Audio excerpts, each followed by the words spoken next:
Asiphinde sibingelele futhi bazalwane kwelihle igama lenkosi yethu Jesu Kristu waseNazaretha.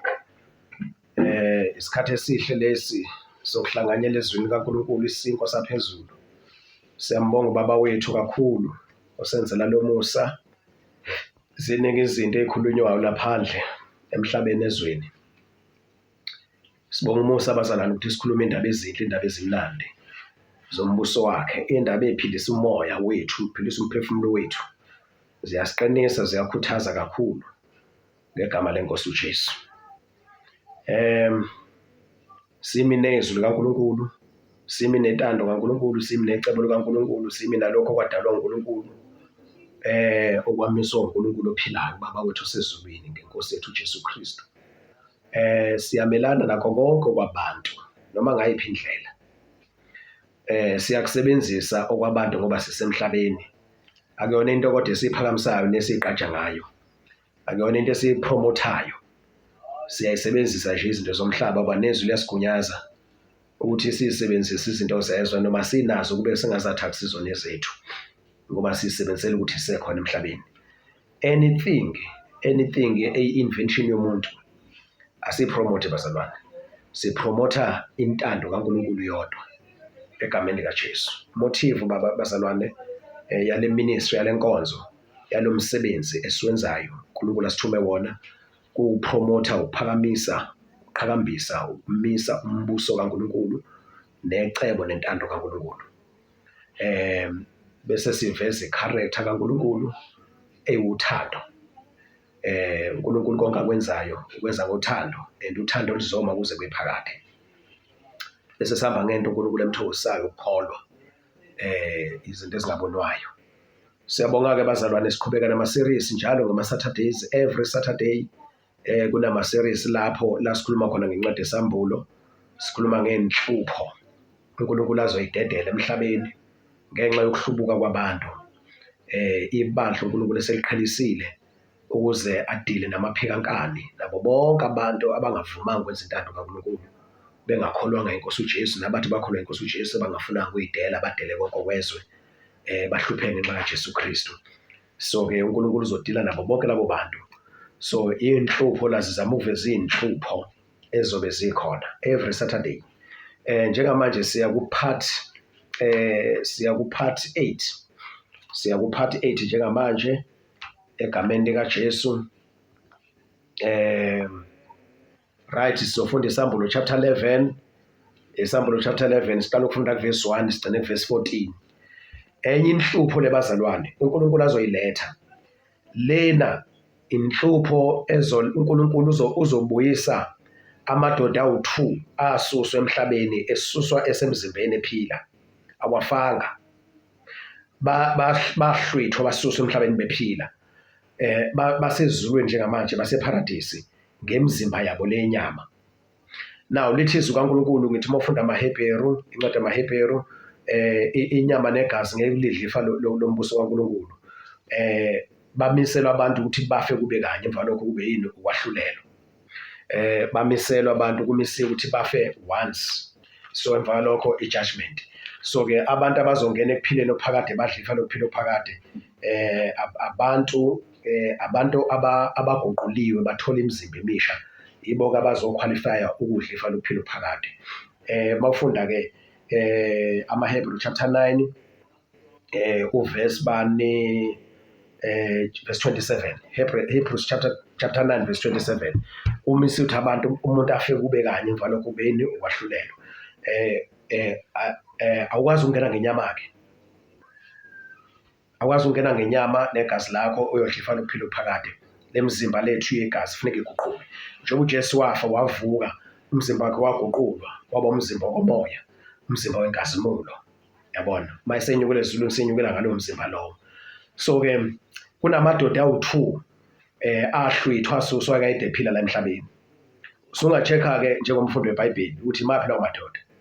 iBhayibheli abantu elibavezayo liveza uEliya owahlwithwa ephila, bese liveza futhi noEnoch.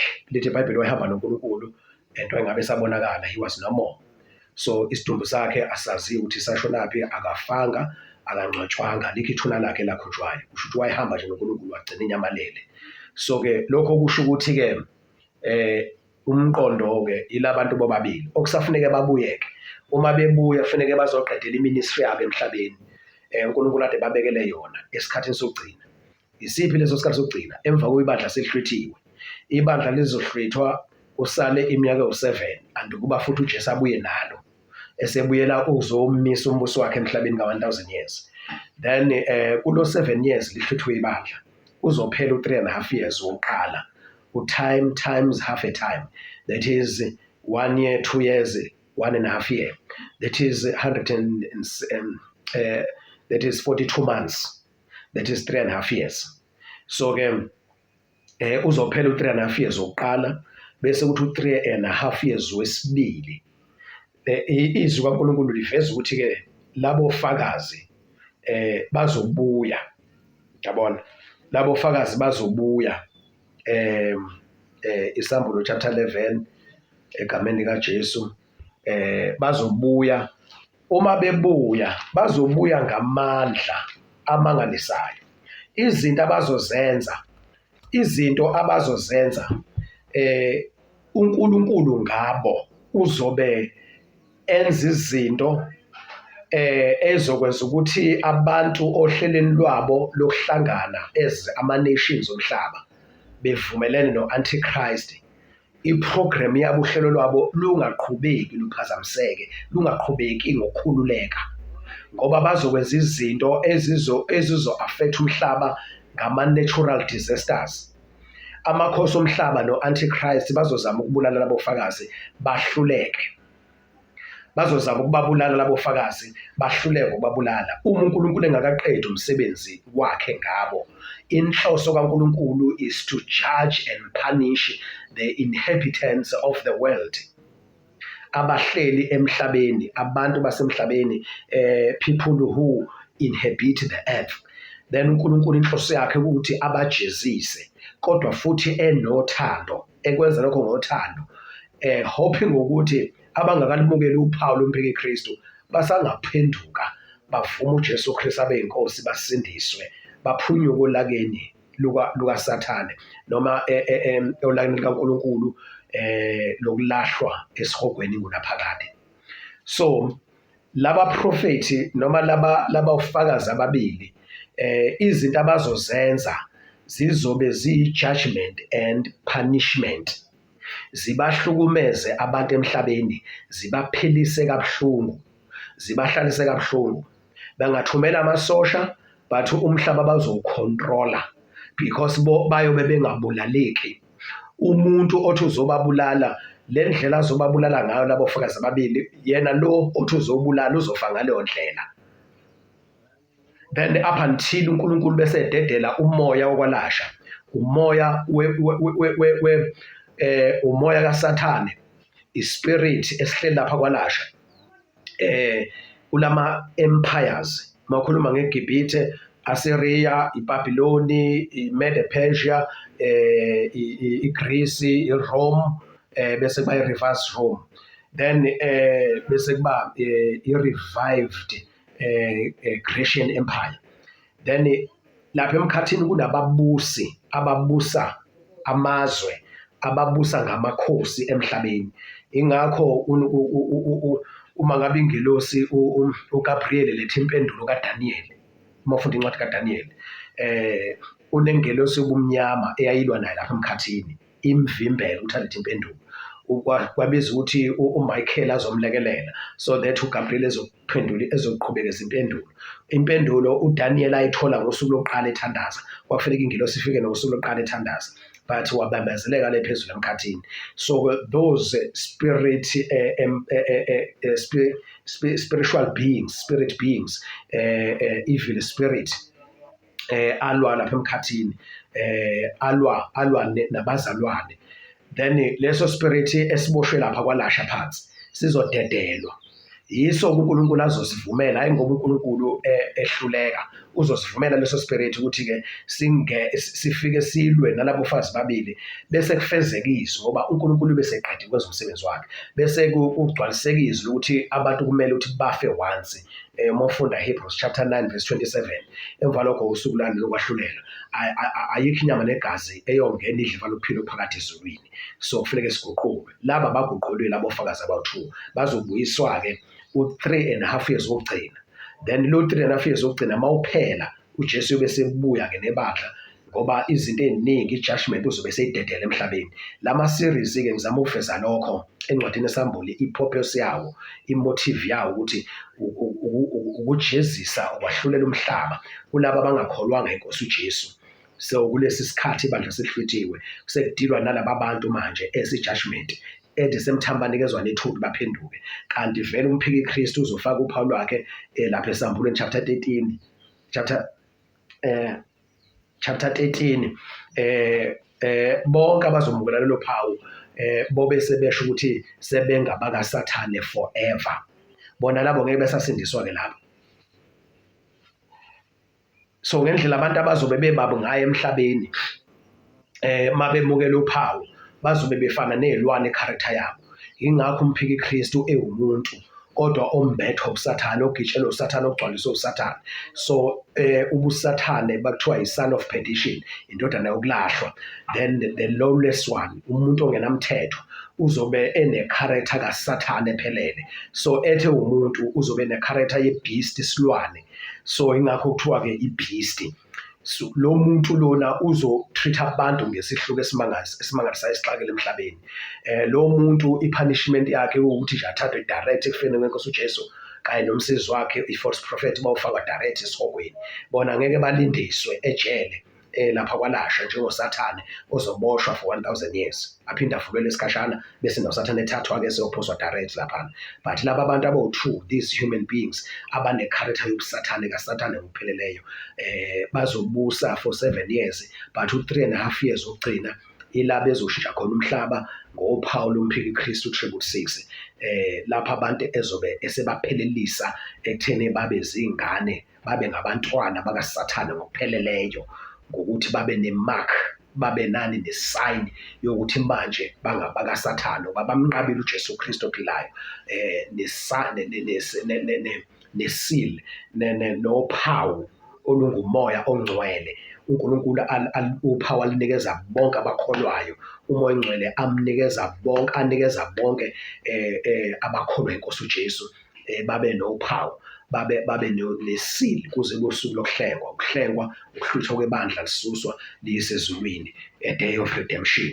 Siphila ngomoya ongcwele, sikumoya ongcwele, siyinto eyodwa nomoya ongcwele, singuye eyithi umoya ongcwele. So-ke laphana ku-2 Thessalonians chapter 2 uma uthi uqala ufunda lapho verse 7 ukuthi-ke umphiki Kristu akakwazi ukwambulwa, lona ombambezele engakasuswa. Ubani obambezela anti umphiki Kristu ukuthi ambulwe? Obvious emhlabeni khona ibandla likaKristu okumele lisuswe. Then ibandla linomoya ongcwele, khona umoya ongcwele emhlabeni owashiwa inkosi uJesu. Umoya ongcwele uhleli ebandleni, unathi ukuli ibandla, uyili ibandla. Uma umoya ongcwele isuswa kususwa nebandla, uma ibandla lisuswa nomoya ongcwele. So-ke bese bonke-ke beshawa uphawu abangamvuma uJesu Kristu eyinkosi, abahlambalasa uNkulunkulu ophilayo. So kulo 3.5 years wokugcina, ngoba abantu abasaba uNkulunkulu abanemthetho kaNkulunkulu abasekho emhlabeni ngalesi sikhathi sika 3.5 years wokugcina. Then uNkulunkulu sezothumela labade eyigcinele kubona ezulwini beze bazoshumayela. Akusekhona ukushumayela lokhu uma ufunda eBhayibheli lokuthi abantu bayaphenduka, ngoba kulezi inhlupho uNkulunkulu alethe emhlabeni usazozwa ezinye zazo ukuthi abaphenduke emsebenzini yabo, ukubulala, ukuphinga, yonke lemisebenzi zabo, ukhonza izithombe, abaphendukanga abantu even sebehlushwe ngalezi inhlupho lezi ama-plagues lawo, ngama-7 seals, 7 trumpets and 7 bowls of God's wrath, izitsha eziyisikhombisa zolaka lukaNkulunkulu. Abaphendukanga abantu. So-ke manje akekho umuntu ozoshumayela umbuso kaNkulunkulu ashumayele ivangeli kaNkulunkulu, uzothumela labo ofakazi abathu bezoshumayela. Then ingilosi zizoba active khona laphana okuthiwa ingilosi yandiza phezulu. Angisazi chapter 14 yini, ngicabanga ukuthi kulapho nje ukuthi ingelosi ishumayela ivangeli laphakade ithi abantu abaphenduke emhlabeni. Lokhu kushumayela usuyabona mawufunda lapha ukuthi ngendlela abantu asebeqinise ngayo inhliziyo yabo abasezwa lutho ngento ethinta uNkulunkulu ophilayo, ngoba usathane bukasathane bobebula emhlabeni wehlile esuka lapha emkhathini amadimoni akhe nama-rulers alapha emkhathini, nala ngaphansi komhlaba khona abazodedelwa ikhonzi, ababusi bakasathane, ababusi ababusayo nosathane, ama-authorities, ama-principalities, ama-powers of darkness underground bazokhushulwa nabo beze la emhlabeni. So kube kwisikhathi sokuchanasa kukasathane ngenkululeko, ngoba abantu abasaba uNkulunkulu emhlabeni abasekho, ababebekhona bekuliwa nawo ukuthi baqedwe, kuzanywa indlela ukuthi baqedwe, and labo kuyobe ngamaJuda-ke lawo. Ingakho inkosi uJesu ithi-ke kuyoba nosizo olukhulu emhlabeni olungakaze lube khona futhi olungasophinde lube khona, that is the great tribulation. Bese ethi uJesu maye kwabakhulelweyo nikhuleke ukuthi-ke kungabi yisabatha ngoba kuzobe kungamaJuda kwisizwe sakwa-Israyeli esizobe naso sithi siyabuyelana noNkulunkulu, ngoba sibona amanyala encithakalo and bethe bafuna uNkulunkulu abakwa-Israyeli noma amaJuda begcina imithetho kaNkulunkulu. Labo-ke bayobulawa kabuhlungu-ke, ngathi-ke angikho kuleyo subject-ke leyo-ke, but ngisekuthenini-ke ngendlela ababehlushwa ngayo amaJuda ethi azama ukubuyisana noNkulunkulu, akhoze uNkulunkulu ngemihlatshelo nangemithetho lekaMose, then azohlushwa ahlakazwe. So-ke uNkulunkulu uzodedela abofakazi ababili, Isambulo chapter 11 from verse 1 to 14. Then adedela abofakazi ababili bahluphe izizwe zomhlaba ngenhlupho zonke ezizinhlobonhlobo kuze baqede. Mase beqedile bese uNkulunkulu ededela umoya ovela kwalasha ulwe nabo babulale, bafe only 3.5 days. Then valokho uNkulunkulu aphinda alethe umoya wokuphila phezu kwabo bavuke. Ngenkathi bethi bayacelebrate emhlabeni wonke laba bantu kulo 3.5 days, bethi bacelebrate ukuthi abantu akade bebamise kabi inhlelo zabo engakwazi ukuqhubeka kahle ngayo, then bese zipho bese beyaphazama ngoba ngeke babangcwaba kule, and usho ukuthi kuzobe emhlabeni wonke ukuthi hlupha inhlelo zalaba bantu bayasiphazamisa. So-ke bese uNkulunkulu ethumela umoya ukuthi bavuke ekufeni, bathole baguqulwe bese benyukele ezulwini. So-ke uchapter 11 ilokho-ke kuney'nhlupho ezikhona lapho. Siyafunda bazalwane egameni kaJesu ngey'nhlupho ezizoba khona nge-rapture. Siyafunda-ke, sengichazile ukuthi kwenzakalani, sengiyafunda nje kuphela. Isambulo chapter 11 verse 1, nganikwa uhlanga lufana nenduku, kwathiwa sukuma ulinganise ithempeli likaNkulunkulu ne-altare nabakhulekayo kulo, kepha igceke elingaphandle kwethempeli ulishiye ngaphandle, ungalilinganisi ngokuba linikwe izizwe nomuzi ongcwele, ziyakunyathela phansi izinyanga ezingama-42, 3.5 years. That is 3.5 years, 42 months. Okugcina lo 42 months. Mawuphela lo 42 months, then uJesu uyabuya nebandla. Okay? Ngiyakubanika ofakazi bami ababili ukuba baprofethe izinsuku eziyinkulungwane 1260 days. That is 42 months, that is 3.5 years. Bembethe indwangu yamasaka.